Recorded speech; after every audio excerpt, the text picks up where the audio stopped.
చెప్పినా కూడా అదే టాబ్లెట్ ఇస్తావు కదా, అందుకే డిస్టర్బ్ చేయడం ఎందుకని నేనే వేసుకున్నాను. ఇలా అయిందేంటండి? ఇద్దరం కలిసి వస్తున్నామని అమ్మకు కూడా ఫోన్ చేసి చెప్పాను. పాపం వాళ్ళు మన కోసం ఎదురు చూస్తూ ఉంటారు. అది నా బ్యాడ్ లక్ సంధ్య. మీ గురించి, మీ ఎమోషన్స్ గురించి తెలియక ఒక గులాబీ పువ్వు గురించి కామెడీ చేశాను.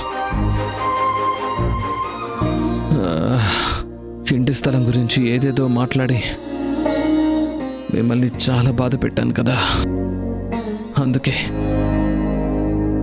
దేవుడు బర్త్డేకి విష్ చేసే అర్హత, అదృష్టం రెండూ లేకుండా చేశాడు. నీతో పాటు అక్కడికి వచ్చి అంకుల్ ఆంటీకి సర్ప్రైజ్ ఇవ్వాలనుకుంటే ఆ దేవుడు సడన్గా జ్వరం వచ్చేలా చేసి నన్ను సర్ప్రైజ్ చేశాడు. నేను రాకపోయినా అదిగో ఆ గిఫ్ట్ తీసుకొని నువ్వు వెళ్ళు సంధ్య. నా జ్వరం తగ్గిన తర్వాత ఇంకో రోజు వెళ్దాం. మీరు లేకుండా నేను ఒక్కదాన్నే ఎలా వెళ్తానండి? ఏంటి సంధ్య అలా అంటావు? నిన్న నైట్ మామయ్యకి ఫోన్ చేసినప్పుడు ఒక్కదానివే వెళ్దాం అనుకున్నావు కదా. అంటే మీకు రావడం ఇష్టం లేదని అలా అన్నాను. ఇప్పుడు మీరు ఇలా జ్వరంతో బాధపడుతుంటే నేను ఒక్కదాన్నే ఎలా వెళ్ళగలను చెప్పండి? నాకే బాధ లేదు సంధ్య. కాసేపు ఆగితే ఇంకో టాబ్లెట్ వేసుకుంటాను. రెస్ట్ తీసుకుంటే జ్వరం తగ్గిపోతుంది. నా కోసం నీ ప్లాన్స్ మార్చుకోవద్దు ప్లీజ్ సంధ్య. మీకన్నా నాకేది ఎక్కువ కాదండి.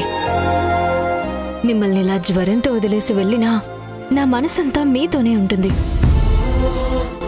అమ్మా నాన్నకి ఈ విషయం తెలిస్తే నేను వెళ్ళిన ఆనందం కన్నా మీతో పాటు ఇక్కడ లేనన్న కోపమే చూపిస్తారు. సంధ్య, ఇది నార్మల్ జ్వరమే. నేనేదో చిన్న పిల్లనైనట్టు ఇంత కేర్ తీసుకోవాల్సిన అవసరం లేదు.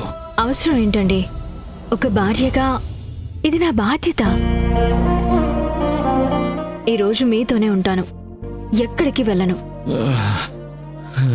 అమ్మా నాన్నకి ఫోన్ చేసి రావడం లేదు అని చెప్తాను. సంధ్య ప్లీజ్, చెప్తుంటే నీకు అర్థం కావట్లేదా? నీకోసం వాళ్ళు ఎంతగానో ఎదురు చూస్తూ ఉంటారు. మామయ్య గారిని బర్త్డే పూట హర్ట్ చేయొద్దు. ఆయనేం హర్ట్ అవ్వరు. కారణం చెబితే అర్థం చేసుకుంటారు. నేను వెళ్ళి ఫోన్ చేసి వస్తాను, మీరు రెస్ట్ తీసుకోండి.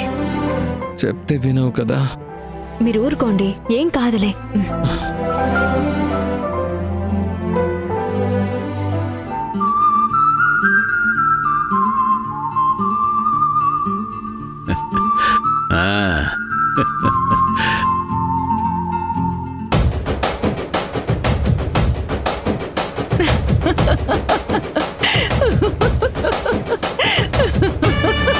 ఏంటో నవ్వుతున్నావు? కొత్త బట్టల్లో దొరబాబులో ఉన్నానా? దొరబాబులే కాదు, దసరా బుల్లోళ్ళలో ఉన్నారు. అంటే ఏంటి, ముసలోడికి దసరా పండగని కామెంట్ చేస్తున్నావా? అది ప్రత్యేకించి చెప్పాలా? నువ్వేం చెప్పొద్దు, నా కూతురు వస్తుంది కదా, అప్పుడు నువ్వన్న ప్రతి మాట చెబుతాను. నీకు తగిన సమాధానం సంజయ్ చెబుతుంది. అబ్బో, ఈ రోజు మీ తండ్రి కూతుళ్ళ హడావిడిని, ఆర్భటాన్ని ఎవ్వరూ ఆపలేరు. ఏమనుకుంటున్నావు మరి?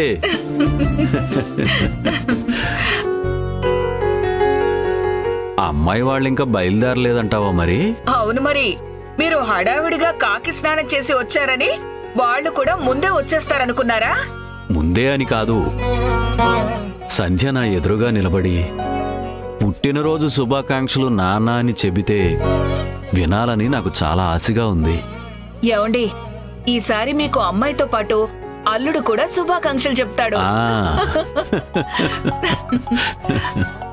అదిగో బయలుదేరినట్టున్నారండి. సంజనే ఫోన్ చేసిందేమో. అవునండి, సంధ్య ఫోన్ చేసిందండి. ఎలా ఇవ్వు? ఏమండి, స్పీకర్ ఆన్ చేయండి. అమ్మా సంధ్య, హ్యాపీ బర్త్డే నాన్న. థ్యాంక్స్ తల్లి. నువ్వు ఎదురుగా వచ్చి చెబుతావని ఇప్పుడే మీ అమ్మతో అంటున్నాను. ఇంతలోనే నువ్వు ఫోన్ చేశావు. నువ్వు చెప్పినట్టే తలస్నానం చేసి సిద్ధంగా ఉన్నానమ్మా. మనం వస్తున్నామని గుడిలో పూజారికి కూడా చెబితే ఆయన స్పెషల్ అభిషేకానికి ఏర్పాట్లు చేస్తానన్నారమ్మా.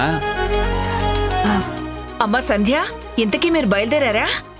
మేం రావడం లేదమ్మా.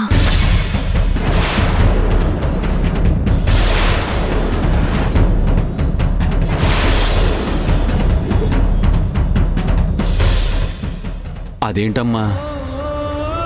ఆయనకి జ్వరంగా ఉంది. ఉదయం నుండి బెడ్ మీదే ఉన్నారు. ఇప్పుడే టాబ్లెట్ ఇచ్చి మీకు ఫోన్ చేస్తున్నాను. సడన్ గా జ్వరం ఏంటమ్మా? హాస్పిటల్కి తీసుకెళ్లాల్సింది. మధ్యాహ్నం వరకు చూసి తగ్గకపోతే తీసుకెళ్తానా.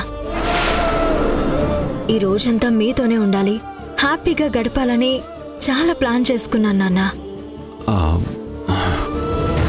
మీకోసం నేను రవ్వ లడ్డూలు చేసి బాక్స్లో పెట్టాను. ఆయనైతే మీకోసం ఒక గిఫ్ట్ కొని దాన్ని ప్యాక్ చేసి రెడీగా ఉంచారు.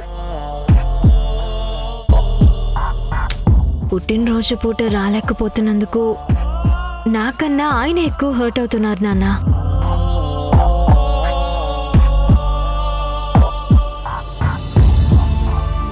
అమ్మా సంధ్య, పర్లేదులేమ్మా. దీనిలో హర్ట్ అవటానికి ఏముంది? ఆ జ్వరం ఏమైనా కావాలని తెచ్చుకున్నదా? తెలియకొచ్చిందే కదమ్మా. అమ్మా సంధ్య, ఇక్కడికి రావాలని ఆకాష్కి బుద్ధి పుట్టింది చూడు. ఆ మాట వినడానికి చాలా సంతోషంగా ఉందమ్మా. ఆయన పరిస్థితి తెలియకుండా అమ్మకి ఫోన్ చేసి ఏదేదో చెప్పి అనవసరంగా ఆశ పెట్టాను. చచ్చా, నువ్వలా ఎందుకనుకుంటావమ్మా? నువ్వు అల్లుడు సంతోషంగా ఎప్పుడు మన ఇంటికొచ్చినా ఆ రోజు పండగలానే చేసుకుందాం. ఈ రోజు మిస్ అయినవన్నీ అప్పుడే పూర్తి చేద్దాం. మీరు మాత్రం గుడికి వెళ్ళండి అమ్మా. మేం రావడం లేదని మానద్దు. అమ్మా, నువ్వు నాన్న గుడికి వెళ్ళి ఒక సెల్ఫీ తీసుకుని పంపించండి. నాకు ఫోటో పంపించకపోతే నేను మీతో మాట్లాడను. సరేనమ్మా, పంపిస్తానులే. నువ్వు ఆకాశం జాగ్రత్తగా చూసుకో. ఏదైనా అవసరం ఉంటే మాకు ఫోన్ చేయి తల్లి. ఓకే నాన్న, బాయ్. మిస్ యూ నాన్న. మిస్ యూ తల్లి.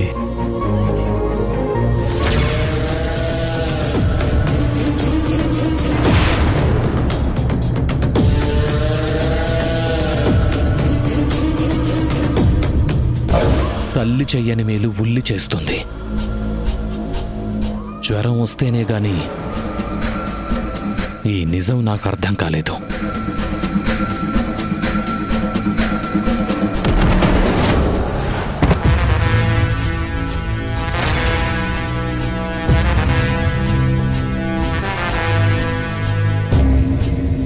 తాటికి కాలు చాపిన వయసులో ముసలోడికి బర్త్డేలు, సెలబ్రేషన్స్.